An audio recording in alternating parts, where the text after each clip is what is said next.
Olá, meus irmãos e irmãs de fé. Se você chegou até aqui é porque também sente em seu coração um amor especial pela nossa mãezinha querida que intercede por nós e que, mesmo diante das adversidades e incompreensões, continua sendo nossa guardiã e consoladora. Hoje trago mais um relato de compaixão que vai tocar seu coração. Mas antes, deixe um comentário nos dizendo de onde está assistindo. Meus irmãos e irmãs, eu sou Daniel Cardoso.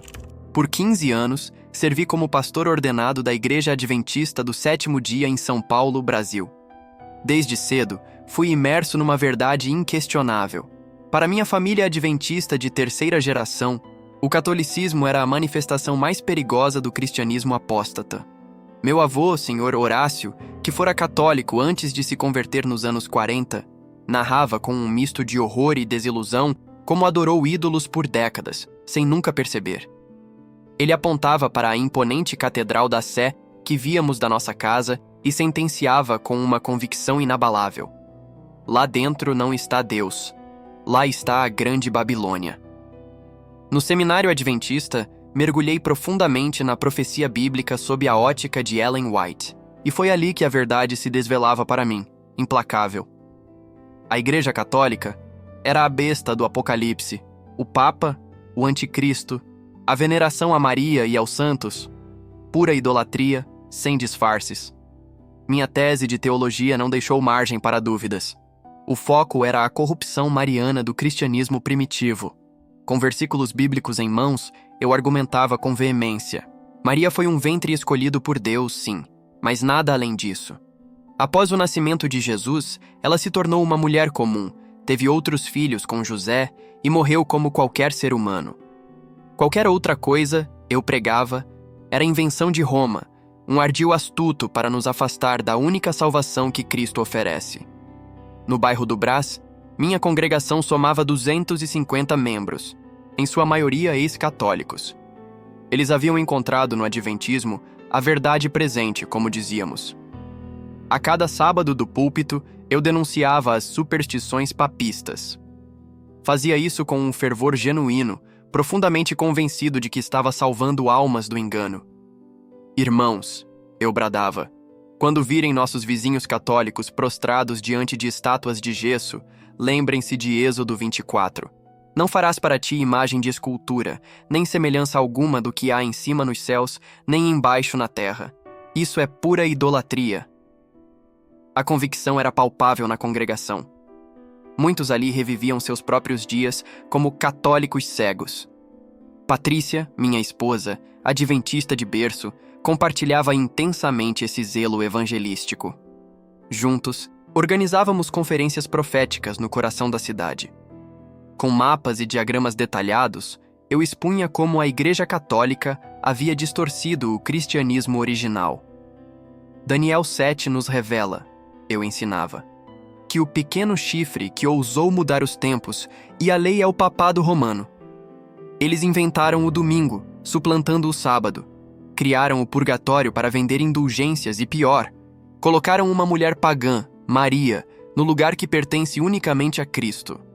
Dezenas de católicos frequentavam essas palestras.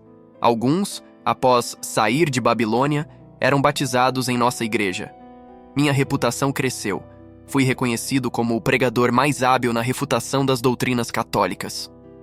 Eu dominava, irmãos e irmãs, como poucos, os argumentos históricos contra o papado.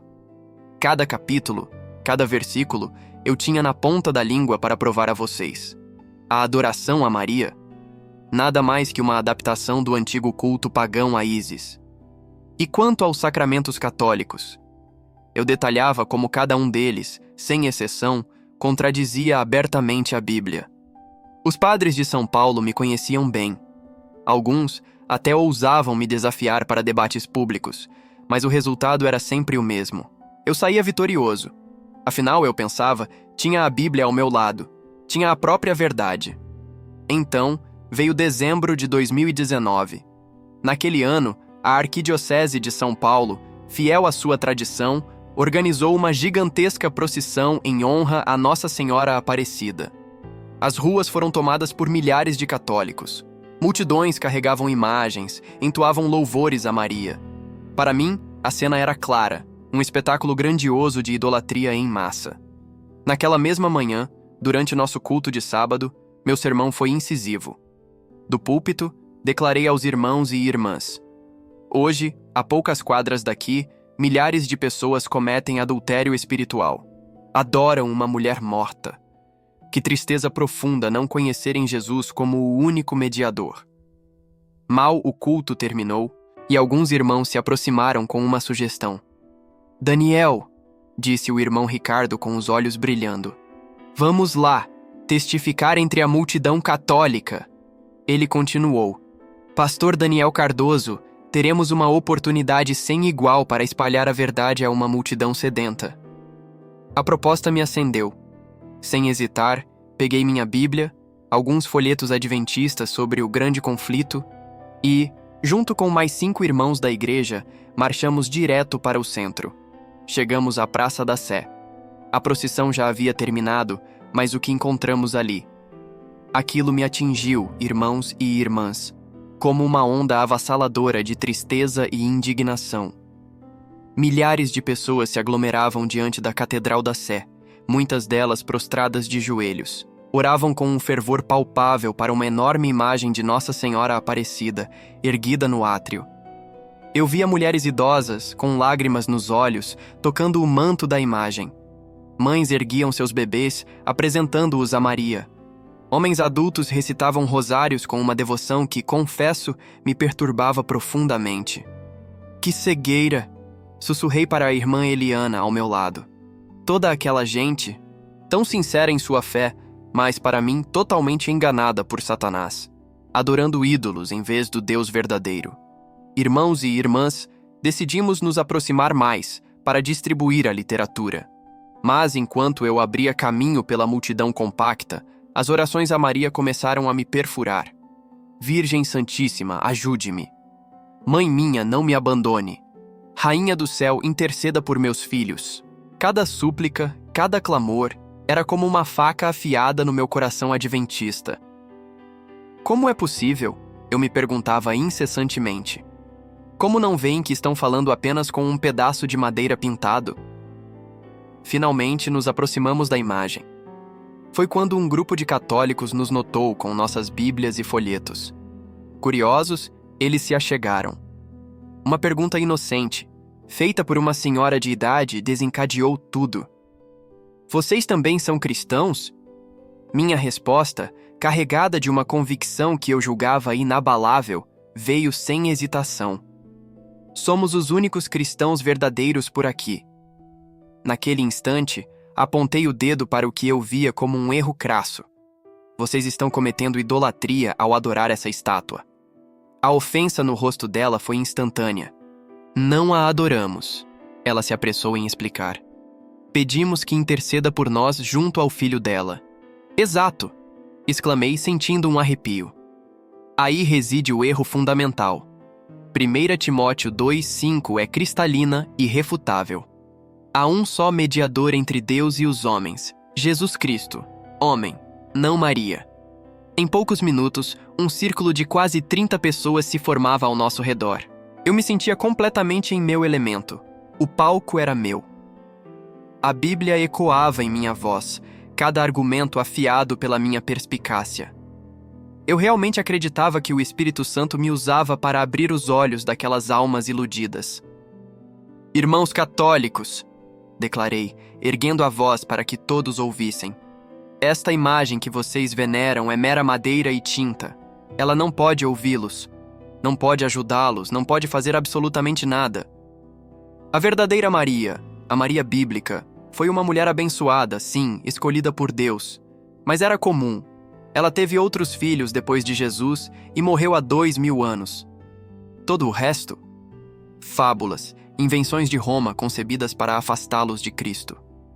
Alguns católicos então começaram a rebater. Eram os mesmos argumentos que eu já havia ouvido e refutado milhares de vezes. A Bíblia diz que Maria é bendita entre todas as mulheres, argumentou um jovem. Claro que foi abençoada, respondi prontamente, por ter sido escolhida para dar à luz o Salvador. Mas isso não a torna corredentora, nem intercessora. Após cumprir sua missão divina, Maria praticamente desaparece do Novo Testamento. Se ela fosse tão crucial quanto vocês creem, por que Paulo nunca a menciona em suas cartas? O debate se intensificava a cada minuto. Mais e mais pessoas se aproximavam para escutar, algumas defendendo fervorosamente as doutrinas católicas, outras visivelmente impressionadas pelos meus argumentos bíblicos. Eu me sentia triunfante. Mais uma vez, a verdade adventista estava prevalecendo sobre as tradições humanas. "Olhem para aquela estátua!" gritei, apontando diretamente para a imagem de Nossa Senhora Aparecida. "É apenas um ídolo mudo. Não pode ouvi-los, não pode abençoá-los, não pode salvá-los. Vocês estão orando para um demônio disfarçado de luz." Foi então que algo extraordinário e, ao mesmo tempo, aterrorizante aconteceu. Enquanto eu apontava acusadoramente para a imagem, declarando que Maria era uma mulher comum que não merecia veneração, as pessoas mais próximas da estátua começaram a gritar e apontar. "Está chorando! A Virgem está chorando!" berrava uma mulher histericamente. Eu estava lá, irmãos e irmãs, convicto de que presenciaria puro fanatismo religioso. Mas bastou um único olhar para a imagem, e um calafrio incontrolável percorreu minha espinha. Dos olhos da imagem de Nossa Senhora Aparecida, lágrimas límpidas, cristalinas começaram a brotar. Deslizavam, lentas e pesadas, pelas faces pintadas da Virgem. Não era miragem. Longe de qualquer histeria coletiva, não havia truque. Eram gotas reais, caindo uma a uma de uma estátua de madeira que, segundos antes, estava perfeitamente seca. A multidão inteira podia ver. Uma floresta de celulares se ergueu, gravando cada detalhe do fenômeno. O silêncio, após os gritos iniciais, era ensurdecedor, quase palpável. Meu corpo gelou por completo. A primeira reação foi um choque absoluto. Minha mente adventista, treinada para desvendar cada mistério católico com a lógica fria, clamava desesperadamente por uma explicação racional. Um truque, pensei. Alguém manipulava a estátua, talvez com químicos invisíveis ou tubos ocultos. Mas eu estava a menos de 2 metros de distância, sob o sol a pino. Vi claramente as lágrimas brotarem dos olhos da imagem, sem rastro de truque, sem mecanismos à vista. Foi então, irmãos e irmãs, que um terror teológico, um pavor na alma, se apoderou de mim. Minha formação adventista gritava. Aquilo só podia ser uma farsa demoníaca. Nossa profetisa Ellen White havia nos advertido. Satanás faria falsos prodígios para iludir até mesmo os mais fiéis. É ele, eu me repetia, o grande enganador, solidificando a idolatria desses católicos com prodígios mentirosos. Contudo, algo naquelas lágrimas, na sua pureza, não se alinhava com minha compreensão das manifestações satânicas. Não havia presença maligna, nada de aterrorizante ou perturbador na cena, exceto, claro, para o alicerce da minha própria fé. A multidão católica reagiu com uma mistura de assombro, devoção e lágrimas que brotavam sem controle. Centenas caíram de joelhos no mesmo instante, alguns em prantos, outros entoando cânticos, muitos recitando terços com uma paixão renovada. "É milagre! Um milagre!" gritavam alguns. "Nossa Senhora está falando conosco!" declaravam outros. Uma senhora idosa, com os olhos marejados, se achegou e sussurrou suavemente. "Meu filho, você não percebe que nossa mãe está chorando por suas palavras?" Aquelas palavras me transpassaram como uma lâmina fria, irmãos e irmãs. Em 15 anos de ministério adventista, pela primeira vez, eu estava mudo, sem resposta. Minha Bíblia, antes meu escudo e espada, parecia pesar 1 tonelada em minhas mãos que tremiam. Meus irmãos adventistas, ali comigo, estavam igualmente paralisados. A irmã Eliana soluçava. O irmão Ricardo balbuciava orações nervosas. Todos os olhares convergiam para mim, o pastor, esperando uma explicação para o inexplicável. "Vamos!" Foi tudo o que consegui balbuciar. Puxei meus irmãos, quase os arrastando para longe daquela multidão na Praça da Sé, diante da imagem de Nossa Senhora Aparecida. Mas mesmo enquanto caminhava, meus olhos não paravam de voltar. A imagem continuava a chorar. As lágrimas simplesmente não cessavam. E lá no fundo do meu espírito, algo que eu não conseguia entender nem explicar, sussurrava uma verdade incômoda. Eu tinha acabado de presenciar algo genuinamente sobrenatural e sagrado. Naquela noite, o sono virou um luxo distante. Eu revivia a cena sem parar. Desesperado, mergulhei nos livros de Ellen White, buscando alguma pista para fenômenos como aquele. Li sobre os milagres mentirosos dos últimos dias, sobre a astúcia de Satanás para iludir até mesmo os adventistas. Mas, por mais que eu tentasse, o que vi não se encaixava no meu sistema teológico. Simplesmente não batia. Nos dias que se seguiram, a cidade inteira só falava naquilo. O milagre das lágrimas estampava todas as notícias. Dezenas de testemunhas, e vejam bem, irmãos e irmãs, inclusive não católicos, confirmavam ter visto tudo. Eu, por outro lado, esperava ansiosamente. Queria uma explicação científica, a revelação de uma fraude, a prova de um engano bem arquitetado. Mas nada, absolutamente nada surgiu. As investigações oficiais não encontraram qualquer indício de manipulação. O fenômeno, para minha crescente angústia, era real. Patrícia, minha esposa, percebeu minha perturbação. Daniel, o que está acontecendo? Ela perguntou, a voz preocupada. Desde aquela tarde na Praça da Sé, você está tão calado. Como eu poderia explicar a ela que todo o nosso sistema de crenças, toda a nossa fé, tinha sido abalado por lágrimas impossíveis? Como admitir, pela primeira vez na vida, a dúvida torturante? Será que estávamos errados sobre algo tão fundamental quanto a própria natureza de Maria? Em minhas orações mais íntimas, aquelas que só eu e Deus ouvíamos, comecei a fazer perguntas que jamais tive coragem de formular. Senhor, eu suplicava, se tudo o que preguei sobre Maria é a verdade, por que permitiste aquela estátua chorar? E justo no momento em que eu a denunciava, por que não a desmascaraste, não a expuseste como o ídolo que eu afirmava ser? As respostas, vocês devem imaginar, não vieram, mas as perguntas, essas se multiplicavam, implacáveis dia após dia. Irmãos, no domingo seguinte, tomei uma decisão difícil. Eu pregaria sobre os falsos milagres lá na nossa igreja. Preparei um sermão com um cuidado minucioso, detalhando como aquilo que vimos era exatamente o que a profetisa Ellen White havia profetizado, sinais enganosos de Satanás para solidificar os católicos no seu engano. Mas ao subir naquele púlpito, algo terrível aconteceu. As palavras simplesmente desapareceram, sumiram na minha garganta. Pela primeira vez em 15 anos de ministério, eu falhei. Não consegui pregar com a convicção que eu tinha sobre algo que lá no fundo do meu coração, eu mesmo já não tinha mais clareza. Irmãos, comecei, e minha voz estava embargada, hesitante. Somos testemunhas de eventos que nos desafiam a nos mantermos firmes na verdade presente. Minha voz vacilava de um jeito sofrido, trêmula, e eu via a confusão, o espanto, se espalhando pelos rostos dos meus queridos irmãos e irmãs da congregação. O sermão, para mim, terminou muito antes da hora, de forma abrupta. Eu saí do templo com um peso enorme no peito, uma sensação sufocante de ter falhado não só com a minha igreja, mas principalmente com a minha própria consciência. Algo, eu tinha certeza, precisava mudar. Nas semanas seguintes, irmãos, mergulhei na Bíblia, mas de um jeito completamente novo, desarmado de toda a minha antiga armadura. Pela primeira vez, eu encarei aqueles trechos sobre Maria sem aquela necessidade cega de provar que o catolicismo estava errado. Foi então que Lucas 1:48 saltou aos meus olhos como uma luz.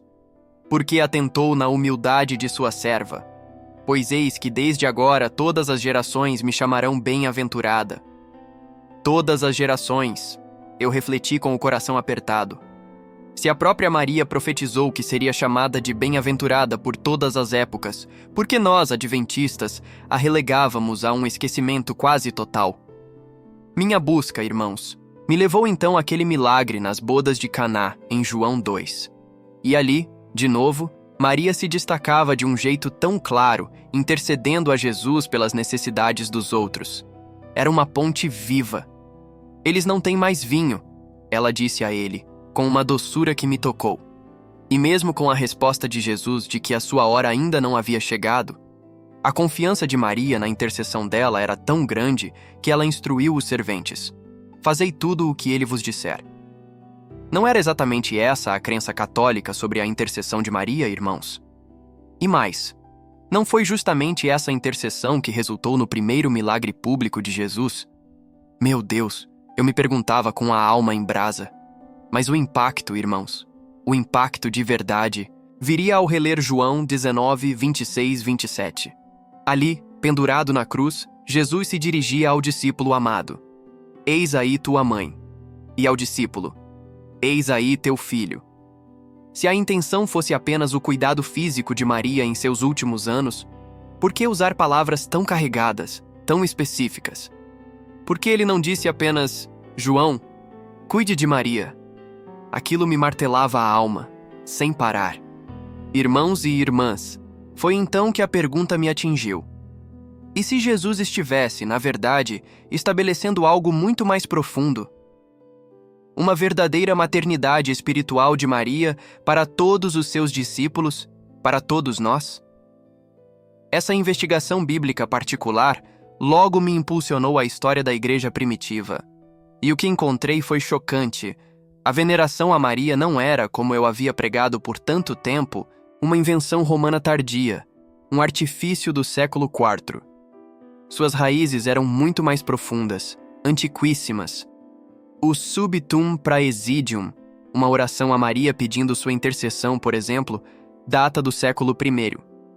Pais da Igreja, contemporâneos diretos dos apóstolos, já se referiam a Maria em termos que, para mim, antes seriam pura blasfêmia. Cada nova descoberta era um golpe de martelo, implacável, na estrutura teológica que eu havia construído e defendido por anos. As evidências se acumulavam. São Justino Mártir, lá no século II, já a proclamava como a nova Eva. Santo Ireneu, por sua vez, a nomeava advogada da Virgem Eva. Eram figuras históricas, não papistas medievais corrompidos, mas cristãos que haviam aprendido diretamente dos discípulos dos apóstolos. Ao mesmo tempo, um incômodo crescente começou a surgir em relação a aspectos do próprio adventismo que antes me passavam despercebidos. Uma pergunta me atormentava: por que dependíamos tanto das visões de Ellen White para interpretar a própria Bíblia? Uma questão me corroía por dentro, consumindo cada pensamento. Por que as visões de Ellen White tinham mais peso do que séculos de sabedoria dos padres da Igreja? Por que as visões dela eram divinas, mas as aparições da Virgem Maria em Lourdes ou Fátima eram, sem sombra de dúvida, obra de Satanás? Essa dúvida martelava minha alma. Certa tarde, caminhando pelo centro de São Paulo, passei em frente à imponente Catedral da Sé. Por anos eu passara por ali, dia após dia, carregando aquele misto de desprezo e uma certa pena pelos idólatras que entravam e saíam. Mas naquele dia, algo me puxou para dentro. Uma curiosidade incontrolável. O interior da catedral me golpeou de um jeito que eu jamais poderia prever. Eu já estivera ali, é verdade, em visitas pastorais, mas sempre como um espião, um caçador de provas de idolatria. Desta vez, porém, eu entrei como um verdadeiro buscador. A beleza arquitetônica, a paz profunda que emanava dali, as pessoas orando em silêncio. Tudo criava uma atmosfera de santidade, de reverência, que por mais fervorosos que fossem, meus templos adventistas jamais haviam conseguido reproduzir. Sentei-me em um banco do fundo da Catedral da Sé, irmãos e irmãs, e apenas observei. Uma idosa rezava o terço diante de uma imagem da Virgem, mas seu rosto refletia uma devoção genuína a Deus, não a um ídolo de pedra. Um homem de negócios ajoelhou-se diante do Santíssimo Sacramento e orou com uma intensidade que eu reconheci como uma conexão palpável com o sagrado. Uma jovem mãe elevava preces silenciosas enquanto seu bebê dormia tranquilamente em seus braços. Onde estava, afinal, a idolatria que eu havia denunciado por tantos anos? Ao sair da Catedral da Sé, percebi que algo essencial havia se quebrado, ou melhor, se transformado dentro de mim. Pela primeira vez, eu via o catolicismo não pelas lentes doutrinárias que me foram impostas, mas com meus próprios olhos. E o que encontrei não era paganismo disfarçado, nem uma mera fachada pagã, mas um cristianismo autêntico, expresso de formas que eu ainda não compreendia. Naquela noite, contei a Patrícia sobre minha visita. Seu rosto se contorceu em alarme imediato. "Daniel, o que está acontecendo com você?" Ela perguntou, a voz carregada de medo. "Você não percebe que Satanás está te confundindo? Está arriscando sua salvação e seu ministério por causa de uma estátua que chorou." As palavras dela me atingiram em cheio, não porque fossem injustas, mas porque espelhavam exatamente o que eu teria dito a qualquer adventista na minha situação, poucas semanas antes. Nos meses seguintes, o abismo da minha crise espiritual só fez se aprofundar. Parei de pregar contra o catolicismo. E claro, isso não passou despercebido. Os questionamentos começaram, diretos, sobre uma possível perda de fé. Fui convocado para uma reunião. Não era um encontro casual, meus irmãos e irmãs. O pastor distrital me chamou para um acerto de contas, confrontando-me sobre uma mudança notável em minha postura, minha atitude estranha em relação às doutrinas católicas. "Irmão Daniel", ele disse com uma preocupação quase paternal, "os irmãos estão notando que você não prega mais com a mesma convicção sobre os erros de Roma. Alguns temem que o incidente da estátua tenha te afetado mais do que deveria. Lembre-se, Ellen White nos advertiu que, nos últimos dias, até mesmo os adventistas poderiam ser enganados por sinais mentirosos. Mas como eu poderia explicar, irmãos e irmãs? Como confessar que meus estudos bíblicos e históricos me guiavam a conclusões que desmantelavam cada pilar daquilo em que eu havia crido? A cada dia, a certeza crescia. Talvez nós, os adventistas, éramos quem estávamos equivocados sobre aspectos fundamentais do cristianismo. Era uma verdade silenciosa e devastadora. O ponto de não retorno veio em janeiro de 2020. Durante uma conferência profética que havíamos organizado, eu deveria apresentar o tema Maria, da verdade bíblica à ficção católica. Eu havia preparado a mesma apresentação que eu havia proferido centenas de vezes. Os mesmos slides, os mesmos argumentos, as mesmas provocações sutis às superstições marianas. Porém, quando chegou a hora de começar, irmãos e irmãs, simplesmente não consegui. Subi à plataforma, encarei a plateia de 200 pessoas que aguardavam a confirmação de seus próprios preconceitos anticatólicos. E, de repente, uma clareza brutal me atingiu. Eu não podia mais pregar aquilo em que havia deixado de acreditar. "Irmãos", comecei, com a voz que mal se sustentava. "Eu tenho estudado muito sobre este tema e acredito que preciso de mais tempo. Preciso investigar a fundo sobre Maria com a autoridade que vocês merecem antes de ensinar." Um silêncio atordoado tomou conta do auditório. A perplexidade era visível. Olhares de apreensão se buscavam. Cancelei a apresentação e saí do templo, com a certeza inequívoca de que meu tempo como pastor adventista estava se esgotando. Naquela mesma semana, tomei uma decisão que alteraria o curso da minha existência para sempre. Procuraria um sacerdote católico, não para debater como um adversário teológico, mas como um verdadeiro buscador, sedento por clareza e compreensão. Liguei para a paróquia Nossa Senhora da Paz e marquei um encontro com o pároco, o Padre Alexandre.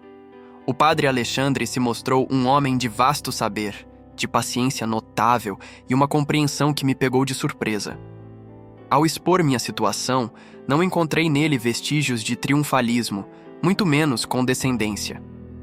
"Daniel", ele me disse com uma serenidade acolhedora, "compreendo sua travessia. Já tive conversas semelhantes com outros pastores protestantes que chegaram a este ponto.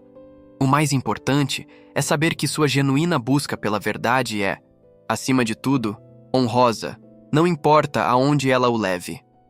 Durante semanas, minha mente esteve imersa em diálogos intensos com o Padre Alexandre. Conversas profundas sobre teologia, história e, acima de tudo, sobre Maria. Não houve agressividade, nenhuma tentativa forçada de conversão. Apenas a paciência inabalável de alguém que respondia a cada uma das minhas perguntas e me apresentava leituras que eu até então jamais havia sequer considerado. Foi então, pela primeira vez, que mergulhei nos escritos de santos católicos, Nomes como São Bernardo de Claraval, Santo Tomás de Aquino, São Luís Maria Grignon de Montfort. Meu foco? A devoção mariana e o que descobri ali. Aquilo me deixou literalmente de queixo caído. A devoção católica a Maria não era uma rival de Cristo. Pelo contrário. Revelou-se, para minha surpresa, o caminho mais direto para ele.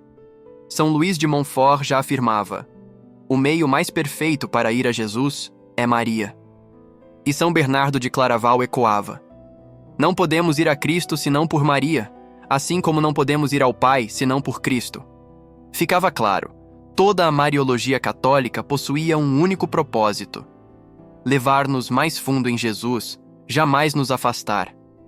Eu passei a entender, irmãos e irmãs, venerar Maria não era adorá-la como uma deusa, era honrá-la, reconhecer nela a criatura mais perfeita já forjada, que pronunciou o sim ao plano salvífico de Deus. Um sim tão pleno que a tornou a mãe do próprio Deus. Seu papel de intercessora, longe de competir com Cristo, participava de sua única e inigualável mediação. Como uma mãe que, com amor, apresenta seus filhos ao Filho Divino. Então, irmãos, em março de 2020, a hora chegou. Eu tomei a decisão mais excruciante da minha vida. Eu renunciaria ao meu cargo pastoral na Igreja Adventista do Sétimo Dia. A reunião com a junta diretiva, irmãos, foi devastadora. Vi lágrimas nos olhos de alguns.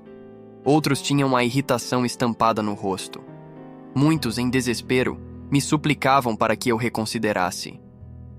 Irmão Daniel, disse o ancião Silva, a voz embargada, o Senhor tem sido como um pai espiritual para nós. Como pode nos abandonar por causa dos erros católicos? Meus olhos, já marejados, encontraram os dele. Eu não os estou abandonando, respondi, a voz também embargada. Apenas sigo minha consciência, para onde acredito que Deus me guia. Por anos, eu mesmo lhes preguei que a Igreja Católica era a própria Babilônia. Mas meus estudos, minha busca, eles me revelaram o oposto. Ali, diante de mim, surgia a possibilidade. A igreja que Cristo fundou sobre Pedro. Mas a dor mais profunda ainda estava por vir, irmãos. Minha esposa Patrícia, após 20 anos de casamento, não conseguiu aceitar minha decisão. Ela escolheu o divórcio. Preferiu isso a me seguir para o catolicismo. Daniel, ela me disse, na que seria nossa última conversa como marido e mulher. Prefiro ficar sozinha, mais salva, do que acompanhá-lo à perdição. Aquelas palavras, irmãos, elas me dilaceraram a alma, mas, paradoxalmente, elas também confirmaram algo. Eu estava pagando um preço real, um preço pesado, por seguir aquilo que, no mais íntimo da minha alma, eu acreditava ser a verdade. Abril de 2020. Foi quando, formalmente, iniciei minha catequese na paróquia Nossa Senhora da Paz em São Paulo. O padre Alexandre me designou para um programa intensivo. Ele cobria a doutrina católica, liturgia, história da igreja e, crucialmente, a devoção mariana. Pela primeira vez na vida, irmãos e irmãs, aprendi a rezar o rosário. Não como uma repetição mecânica, mas como profunda meditação sobre os mistérios da vida de Cristo, vistos pelos olhos de sua mãe. Dia após dia, eu desvendava facetas do catolicismo que iriam redefinir completamente minha compreensão do cristianismo. Irmãos e irmãs. O que eu descobri sobre os sacramentos? Eles não eram rituais vazios, mas encontros reais com a graça divina. A missa, longe de ser uma repetição tediosa, era uma participação mística no próprio sacrifício de Cristo. A veneração dos santos não se tratava de idolatria, sim de uma comunhão profunda com a vasta nuvem de testemunhas que nos precederam na fé. Mas de todas as revelações, uma se destacava: o crescimento da minha relação pessoal com Maria. Ao aprender a invocá-la como mãe espiritual, experimentei uma paz e uma proximidade com Jesus que jamais havia conhecido em todos os meus anos protestantes. Compreendi na prática o que os católicos tentavam me explicar. Maria não obstruía o caminho até Cristo. Pelo contrário, ela o facilitava com um amor maternal inigualável. Então, uma manhã de junho, algo inacreditável aconteceu. Durante minha oração do rosário, enquanto meditava sobre o primeiro mistério gozoso, a Anunciação, tive uma experiência inexplicável por completo, mas que selou de vez minha conversão. Senti uma presença feminina suave, porém poderosa. Ela parecia envolver minha alma em um amor maternal, profundo. Eu não vi nada. Não ouvi vozes audíveis, mas a sensação era clara. A própria Maria intercedia por mim junto ao seu filho, e de repente uma memória veio à tona. Lembrei-me vividamente do dia em que blasfemei contra ela na Praça da Sé. Recordei como ela respondeu. Não com ira, mas com lágrimas de compaixão. Naquele instante, entendi. Aquelas lágrimas não eram de tristeza pela minha ofensa. Eram de amor maternal por um filho perdido que um dia voltaria para casa. Maria havia iniciado minha conversão no exato momento do meu maior repúdio, 8 de dezembro de 2020. Uma data que nunca esquecerei. Na festa da Imaculada Conceição, fui recebido oficialmente na Igreja Católica. Durante a cerimônia de crisma, escolhi o nome de Marcos Maria, uma homenagem à Virgem que me guiou das trevas do meu erro à luz da verdade plena. O bispo, ao me ungir com o crisma, proferiu: recebe a marca do Espírito Santo, o dom de Deus. Os primeiros meses como católico foram uma mistura de alegria e dor. Encontrar a verdade plena da fé cristã foi a maior alegria da minha vida, mas essa descoberta veio com um preço altíssimo. Perdi meu ministério, minha esposa Patrícia, muitos amigos e até o respeito da minha família adventista. Ex-fiéis me escreviam com acusações duras, dizendo que eu havia me vendido a Satanás. Outros simplesmente me apagaram de suas vidas, como se eu tivesse morrido. Foi um vazio imenso. Contudo, no meio dessa dor, surgiram bênçãos totalmente inesperadas. Católicos que souberam da minha história me acolheram com um amor genuíno, algo que eu jamais esperava.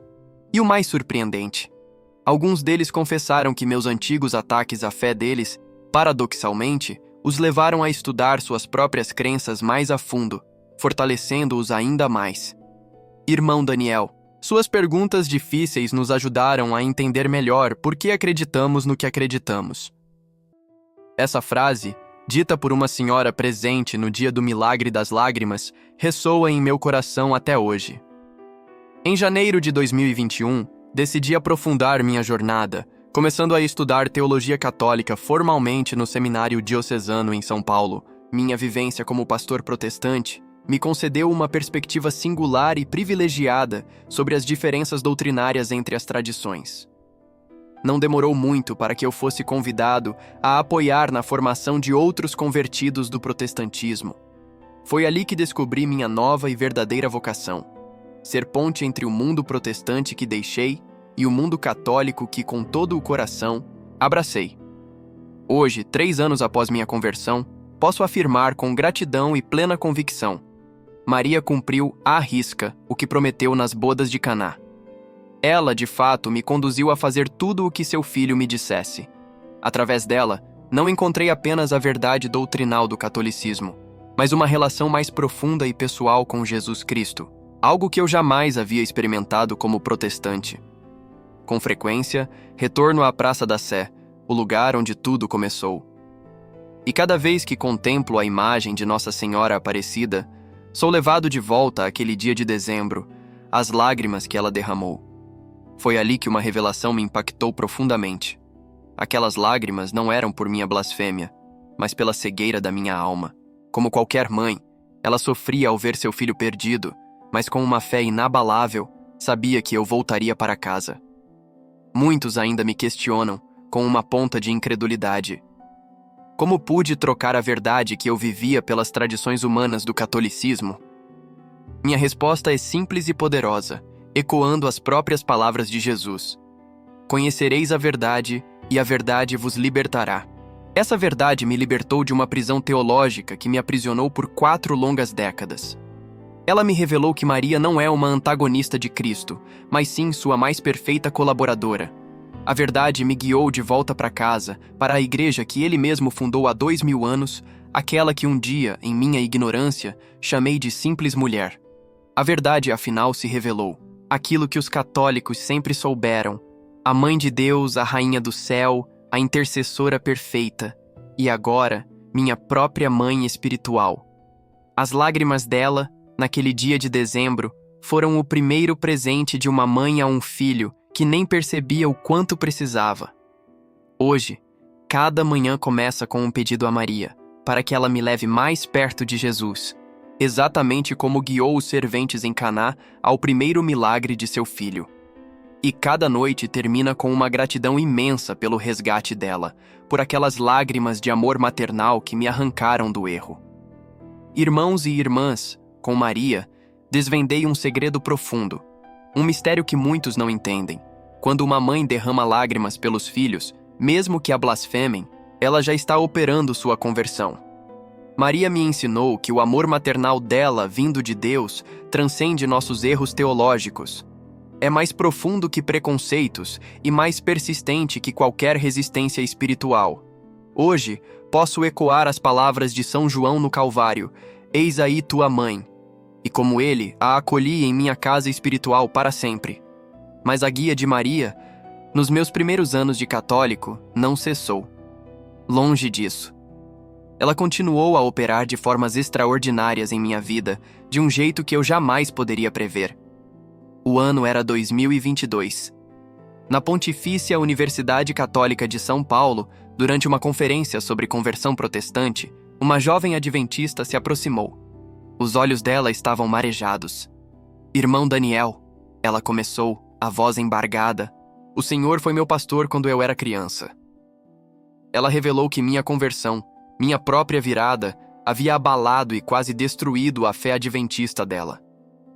"Mas, ao ouvi-lo hoje", disse ela, "percebo que talvez Deus tivesse um plano ainda maior." O nome dela era Juliana. Ela lutava há 2 anos com uma crise de fé assustadoramente parecida com a minha. Meus sermões passados, tão fervorosos contra o catolicismo, haviam plantado sementes de dúvida em sua mente adventista. Mas foi minha própria conversão que se tornou o terremoto, derrubando completamente sua estrutura teológica. Eu não sabia mais se Deus existia, se a Bíblia era verdade ou se alguma igreja estava certa, ela me confidenciou. Mas ao testemunhar sua jornada, entendo agora que minha crise talvez fosse Maria me preparando para a verdade plena. Nos meses seguintes, acompanhei Juliana em seu próprio e singular processo de conversão. Foi belo e profundamente tocante testemunhar como Maria agia em seu coração. De forma diferente da minha, sim, mas igualmente poderosa. Minha própria conversão foi um milagre estrondoso, um despertar dramático. Mas a de Juliana? Essa foi uma jornada mais gradual, um mergulho profundo nos padres da igreja e na história do cristianismo primitivo, não menos impactante. No dia de sua confirmação, Juliana me revelou algo que ecoou fundo em minha alma. "Pastor Daniel", ela me disse com uma clareza que me atingiu em cheio. "Agora eu entendo. O Senhor nunca deixou de ser meu pastor. Você estava sendo usado para me guiar à verdade, mesmo sem saber para onde ia." Aquelas palavras foram um divisor de águas. Percebi então que minha conversão não era apenas sobre minha salvação pessoal. Era parte de um desígnio divino muito maior, um plano para guiar outros de volta para casa. Foi através da Juliana que eu comecei a encontrar outros irmãos, que também tinham deixado a igreja adventista. Pessoas que, assim como ela, estavam começando a questionar tudo aquilo em que acreditavam antes. Não demorou, irmãos, para que um grupo de estudo, pequeno, mas cheio de esperança, se formasse. Um verdadeiro refúgio semanal, ali mesmo na nossa paróquia Nossa Senhora da Paz. Éramos 8 almas, cada uma com sua própria história, mas unidas por um mesmo chamado: 5 ex-adventistas, 2 irmãos que vieram do pentecostalismo e 1 do batismo. Todos nós, irmãos, unidos por essa experiência tão única de encontrar a plenitude da fé católica depois de tantos anos em nossas antigas igrejas protestantes. E sabem o que é mais impressionante, meus irmãos? Nossos encontros, de um jeito quase místico, sempre giravam em torno de uma única figura: Maria. Cada história, irmãos, revelava um padrão que se repetia. Todos nós, sem exceção, fomos criados para rejeitá-la, Mas cada um ali contava como ela, com uma paciência que só uma mãe tem, nos trouxe para perto do seu filho, Jesus. O Leandro, aquele ex-pentecostal, nos contou sobre uma cura física que recebeu depois de suplicar a intercessão de Nossa Senhora Aparecida, algo que, para ele, até então, era pura bruxaria, coisa do demônio. A Beatriz, a nossa irmã que veio do batismo, descreveu uma peregrinação a Fátima que virou do avesso tudo o que ela pensava sobre o cristianismo.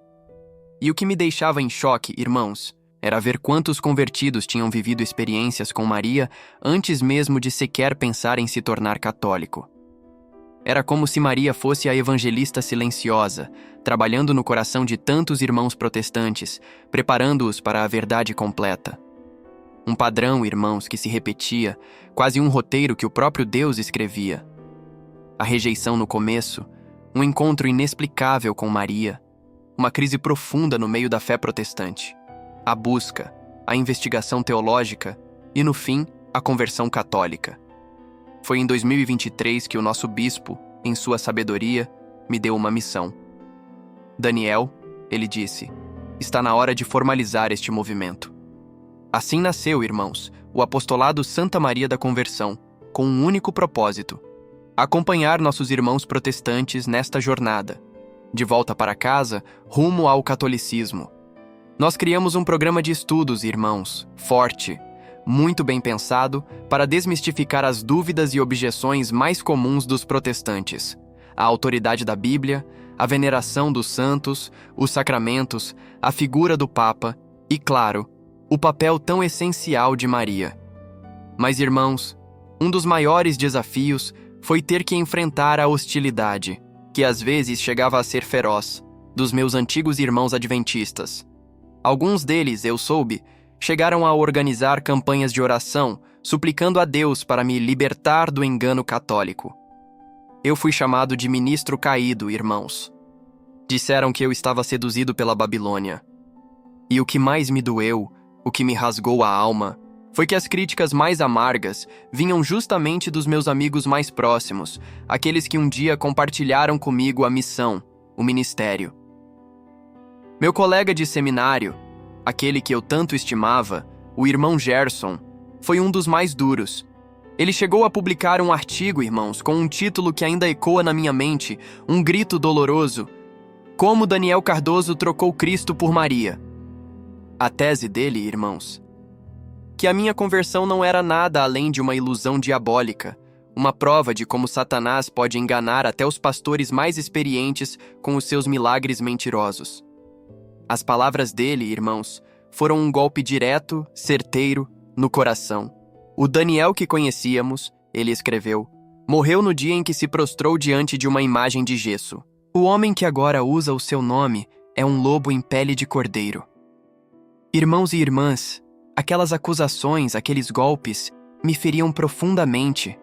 Não era orgulho ferido, não, mas porque eu via nelas o reflexo exato da mentalidade que eu mesmo carreguei por 15 longos anos.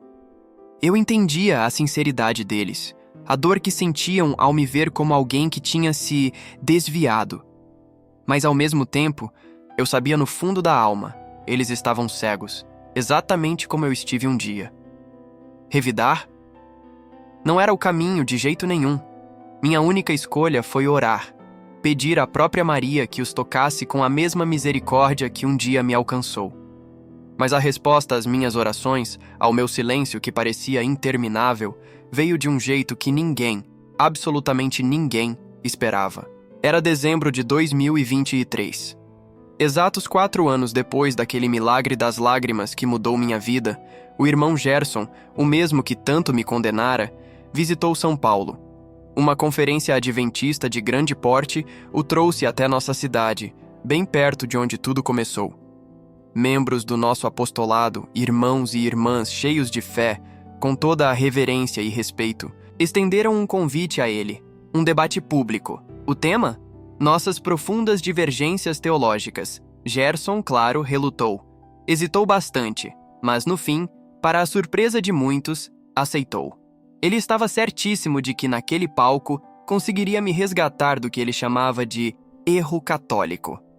O palco escolhido para esse confronto de fé, meus irmãos, o grande auditório da nossa Pontifícia Universidade Católica de São Paulo, a nossa PUC-SP. 300 pessoas, católicos fervorosos, adventistas curiosos, outros tantos apenas interessados, lotavam cada assento, cada cantinho. O ar estava pesado, carregado de uma expectativa quase palpável. Por 2 longas e tensas horas, Gerson e eu nos enfrentamos. Cordialmente, sim, com respeito, mas com a convicção inabalável de cada lado. Ele desfilou todos aqueles argumentos adventistas clássicos contra o catolicismo, sabe? Cada um deles eu conhecia de cor e salteado. Eu mesmo os havia usado inúmeras vezes. Mas e eu, irmãos? Em vez de uma apologética agressiva, uma refutação fria, escolhi outro caminho, um caminho do coração. Partilhei meu testemunho pessoal, a minha própria história. Mostrei ponto a ponto, com a voz embargada pela emoção, como cada uma daquelas objeções havia se dissolvido em minha própria jornada de conversão, como flocos de neve ao sol. Mas o verdadeiro ápice daquele evento, meus queridos irmãos, não foram os argumentos teológicos, por mais acalorados e complexos que fossem. Foi um momento, um olhar. Gerson me encarou, e sua voz, carregada de uma urgência que atravessava o auditório e batia no peito de cada um, fez a pergunta que pairava no ar como uma nuvem de mistério. Daniel, você realmente acredita que aquela imagem que chorou era de fato Maria, a mãe de Jesus? O silêncio que se seguiu foi absoluto, cortando o ar como uma navalha afiada. Minha resposta: irmãos, naquele instante, toda a minha história, todo o meu sofrimento e a minha nova vida dependiam daquela confissão. Irmão Gerson, respondi, sustentando seu olhar com toda a minha alma. Não apenas creio, eu sei, com uma certeza que vem de Deus. Aquelas lágrimas, irmãos, elas não foram um engano. Elas foram o marco inicial, o ponto de virada da transformação mais profunda e radical da minha vida. A mulher que eu blasfemava, que eu via como um mero ídolo mudo, sem vida, revelou-se ser exatamente quem os católicos sempre afirmaram com fé inabalável, minha mãe espiritual. Suas lágrimas, eu percebi então, não eram pela minha ofensa a ela, eram pela minha cegueira, pela escuridão em que eu vivia. A partir daquele dia, e por causa daquele dia, meus irmãos, cada faceta da minha relação com Jesus, o meu Salvador, se aprofundou de um jeito que eu jamais imaginei ser possível. E tudo, absolutamente tudo, por meio dela, da minha mãe. Porque é assim que Maria nos leva ao coração de seu filho. Logo depois, em um momento que ainda hoje me emociona, o irmão Gerson veio me procurar. Ele me chamou à parte. Sua voz estava embargada e ele confessou, quase em um sussurro: Daniel, eu não consigo aceitar o que você diz, mas também não consigo negar a mudança que vejo em você. O Daniel que eu conhecia era um bom pastor adventista, mas o Daniel que vejo agora, esse transborda uma paz e uma autoridade espiritual que antes simplesmente lhe faltavam. Naquele instante, uma esperança profunda acendeu em mim, irmãos e irmãs. Será que Maria estava, de fato, começando a tocar o coração dele também? Mas a história de Gerson estava longe de terminar. 6 meses se passaram e então recebi uma carta que guardo comigo como o mais precioso dos tesouros. Gerson havia passado noites em claro, refletindo sobre tudo o que eu havia compartilhado. Ele escreveu, e cada palavra ressoava com a angústia de uma alma em busca.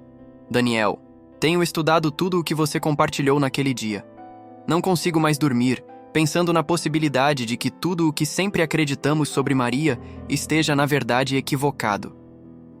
Poderia me recomendar alguns livros católicos sobre Mariologia? Prometo lê-los com a mente completamente aberta.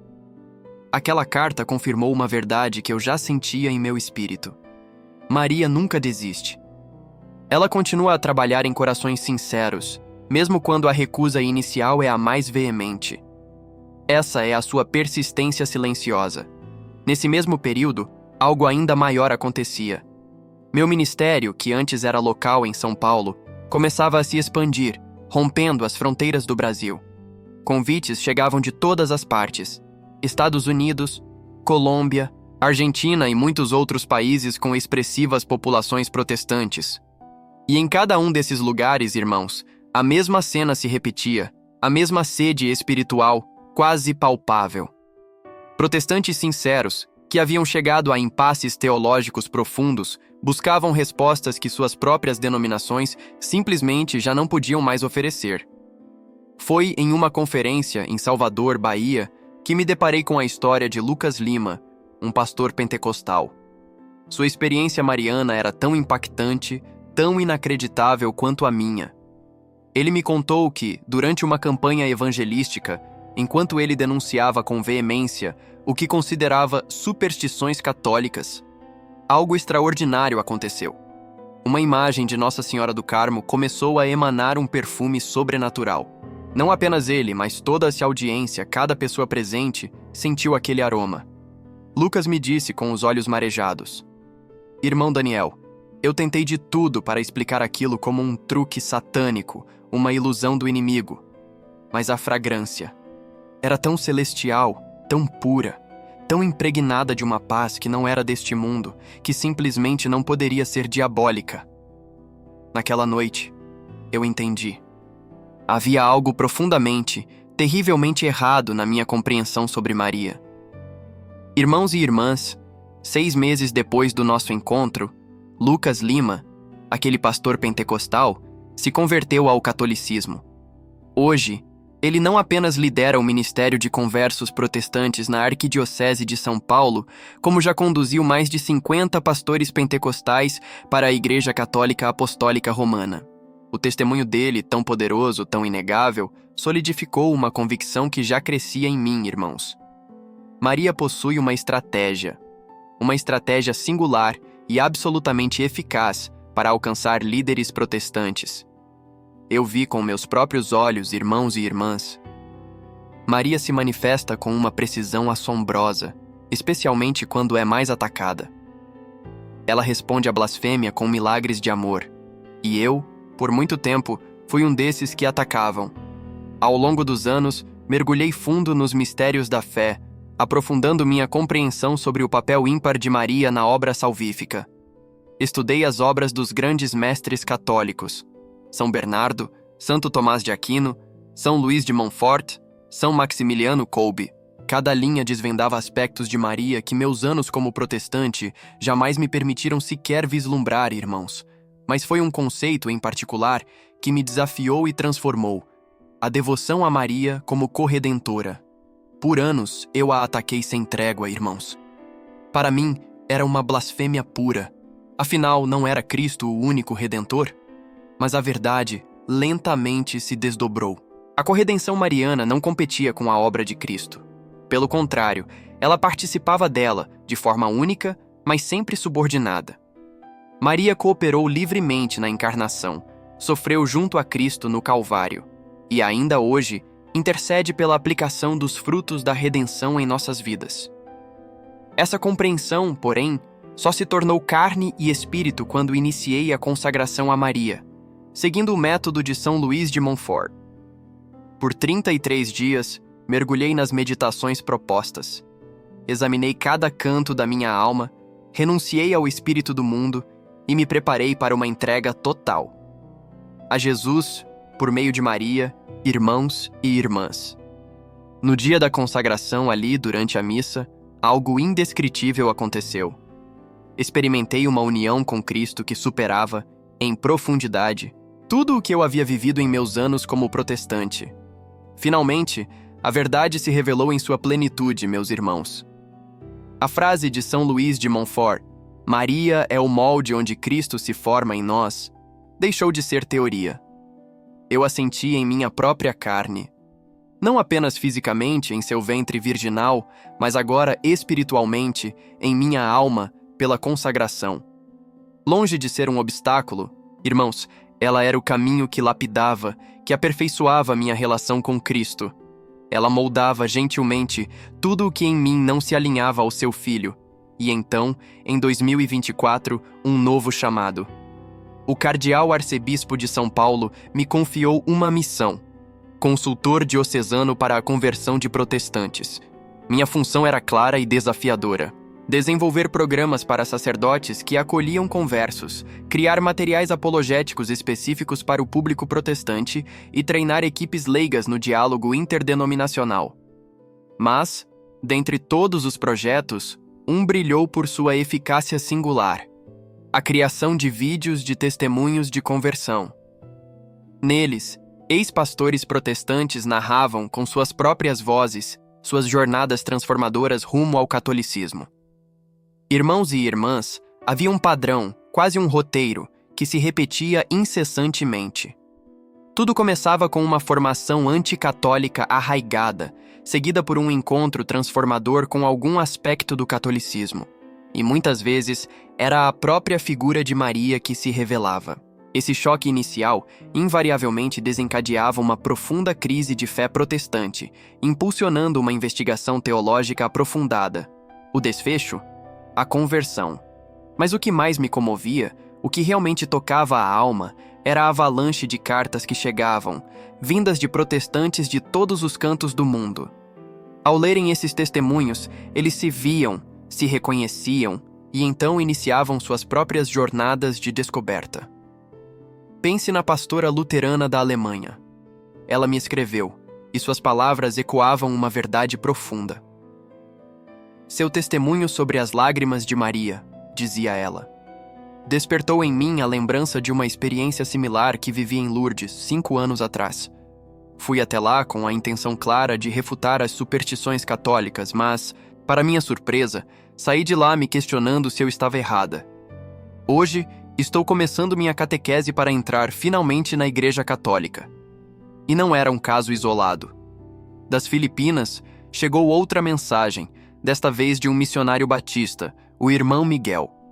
Ele confessava: por uma década inteira, preguei incansavelmente contra o que eu via como idolatria católica neste país tão profundamente mariano. Mas, depois de ver seu testemunho, algo mudou. Comecei a estudar a história real das devoções marianas. E o que estou descobrindo é assombroso. Aquilo que eu chamava de paganismo é, na verdade, a expressão mais profunda do amor cristão que jamais presenciei. Sabe, irmãos e irmãs, cada uma dessas conversões me inundava de uma gratidão imensa a Maria. Era como se ela continuasse a usar meu próprio testemunho, minha história, para tocar corações protestantes em todo o globo. Minha antiga hostilidade ao catolicismo não foi em vão.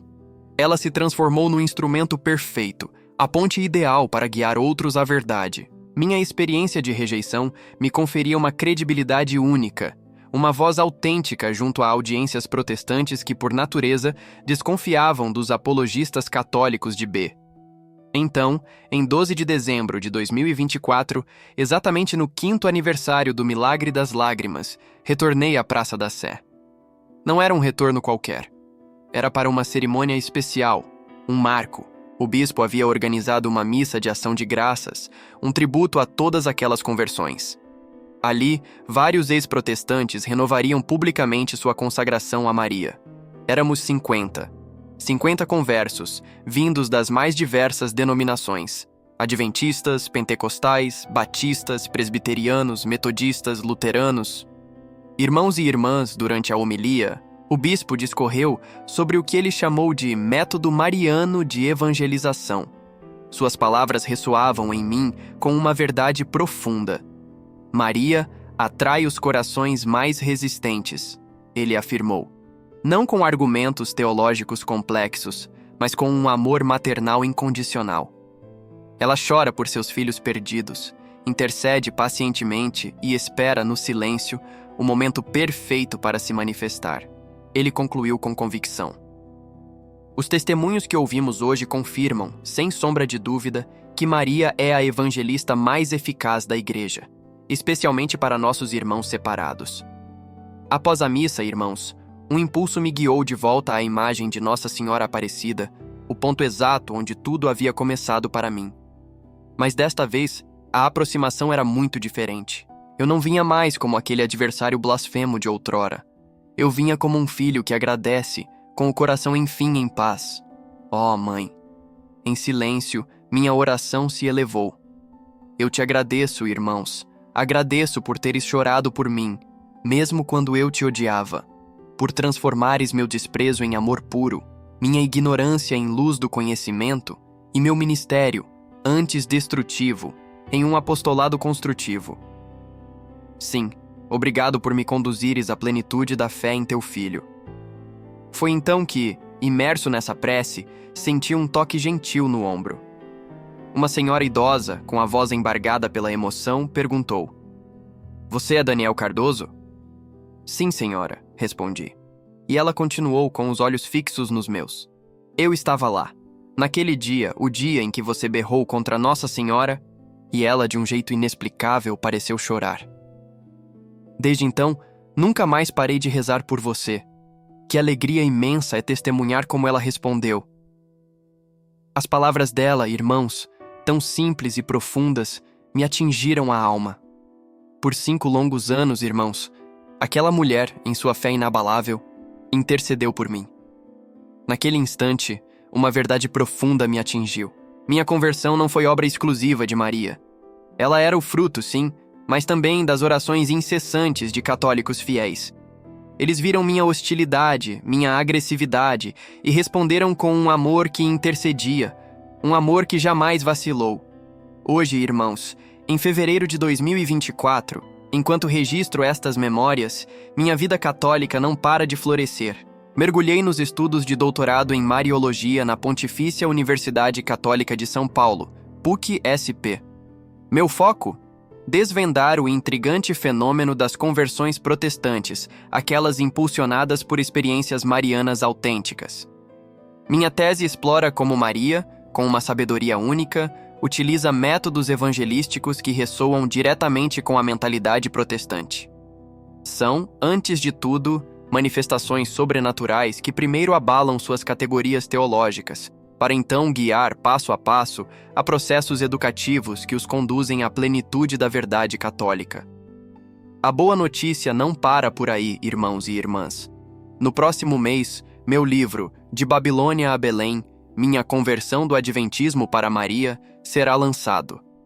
Nele, eu desvendo com o coração aberto cada pedacinho da minha jornada e explico, com a clareza que só a experiência pode dar, o papel único de Maria em trazer nossos irmãos protestantes para casa. Já temos as traduções confirmadas para inglês, português e alemão. Minha oração mais profunda, meus irmãos, é que este livro toque o coração de muitos pastores protestantes. Que ele encontre aqueles que, como eu um dia, estão perdidos em dúvidas e buscas espirituais, clamando por uma direção. E não para por aí, viu? Também estou comandando um novo programa de rádio católico, Conversas de Conversão. Toda semana, recebo a graça de conversar com irmãos que vieram do protestantismo, mergulhando nas suas lindas histórias de mudança de vida. E, em cada programa, irmãos, tem um momento que me toca a alma. Uma oração fervorosa a Maria, pedindo sem cessar pela conversão de outros líderes protestantes que ainda não encontraram a totalidade da nossa fé católica. Maria, meus irmãos, é e sempre será o coração da minha fé. Por isso, todo santo dia, ao acordar, a primeira coisa que faço é pegar meu terço, e ali, naquela reza, eu renovo a minha vida com ela. Mas tem um momento, meus irmãos, que vai além de qualquer rito ou costume. É uma conversa de coração, um papo de filho para mãe, que tenho todas as noites com a minha mãe do céu. Nesses instantes de pura entrega, eu renovo a consagração do meu ministério a ela, implorando que use minha voz e cada gesto meu para levar mais e mais corações protestantes ao seu Filho Jesus. E a maior alegria, a maior recompensa de tudo isso é receber sem parar notícias de novas conversões, meus irmãos. Histórias que brotam, que florescem, a partir do meu próprio caminho. Lembro-me do mês passado, meus irmãos, de uma carta que recebi de um pastor adventista aqui do Brasil. As palavras dele, juro a vocês, ecoam em mim até hoje. Irmão Daniel, ele escreveu, sua história me tocou lá no fundo da alma. Depois de ler seu livro, não tive dúvidas. Comecei meu processo de conversão. Assim como o Senhor, dediquei anos a pregar contra Maria. Mas seu testemunho. Ele abriu meus olhos para uma cegueira que eu simplesmente não enxergava. Em breve, serei acolhido de braços abertos na Igreja Católica. Cada mensagem, cada lágrima lida, é a prova viva de que Maria continua agindo, usando minha pobre história para espalhar sua obra evangelizadora. Quando olho para trás, para esses 5 anos de caminhada católica, irmãos, a mão de Deus se mostra tão clara, tão evidente, agindo de um jeito que não tem como duvidar, através de Maria. Ela fez o que parecia impossível, meus irmãos. Pegou um inimigo declarado do seu filho e o transformou num aliado fervoroso. De um blasfemo, fez um apologista apaixonado. De um que só destruía a fé católica, fez um construtor incansável de pontes para nossos irmãos protestantes. Minha própria vida é a prova, irmãos e irmãs. Não há como contestar. Não existe coração tão duro, tão fechado, que o amor de Mãe de Maria não possa, com sua doçura, abrir. Não há preconceito tão forte, tão enraizado, que sua intercessão poderosa não consiga, como um bálsamo, curar. Aos meus irmãos protestantes que porventura estejam lendo ou ouvindo este testemunho agora, dirijo-me com um amor fraterno e genuíno. Um amor de quem, um dia, compartilhou exatamente as suas convicções. Não permitam que o medo os impeça de investigar, com sinceridade e um coração aberto, as afirmações católicas sobre Maria. Entendam, ela não ameaça a centralidade de Cristo. Ao contrário, ela a fortalece de maneira sublime. Ela não compete com a mediação única de Jesus, mas participa dela, de forma maternal e amorosa. Ela não nos afasta das Escrituras Sagradas, muito pelo contrário, ela nos guia a compreendê-las ainda mais profundamente dentro do rico contexto da tradição apostólica. Maria, com uma paciência que desafia a compreensão, esperou. Esperou durante meus 15 longos anos de ministério anticatólico. Ela respondeu à minha blasfêmia não com raiva, mas com lágrimas de amor puro. Transformou a minha rejeição ferrenha no próprio instrumento da minha conversão. E agora, ela continua a me usar, a me guiar, para conduzir outros corações protestantes de volta à casa do Pai. Sabe por quê? Porque é exatamente isso que as mães fazem. Elas jamais desistem de lutar por seus filhos. Não importa o quão longe eles se afastem ou quanto tempo levem para, finalmente, retornar ao lar.